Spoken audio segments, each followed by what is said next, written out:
వారం అయితే ఎర్రగడ్డ గేదెల మార్కెట్లో ఏ విధంగా ఉందో చూడొచ్చు. మొత్తం మార్కెట్ మొత్తం ఈ వారం కొంచెం తక్కువనే వచ్చినాయి. బర్రెలు, దూడలు, పడ్డలు. ఇది వచ్చేసి ప్యూర్ రింగ్ ఉంది, ముర్రా. సైజ్ అయితే మీడియం ఉంది. మనకి చూడొచ్చు. బ్రీడ్ అయితే రింగ్ ఉంది. చూద్దాం, రేట్ కనుక్కుందాం. ఈ వారం అయితే ఈ విధంగా ఉంది మార్కెట్లో. సూడి గేదెలు, పడ్డలు, దూడలు. ఇక్కడ కూడా సూడి ఉన్నాయి, పాడి ఉన్నాయి, తర్పి ఉన్నాయి. మీరు క్వాలిటీని బట్టి రేట్లు ఉంటాయి. ఈ వారం అయితే 2 రైతులు వచ్చారు.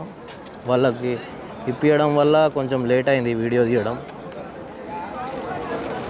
లైక్ చేయండి, షేర్ చేయండి, అలాగే సబ్స్క్రైబ్ చేయండి. ఫుల్ వీడియో కోసం కమెంట్ చేయండి.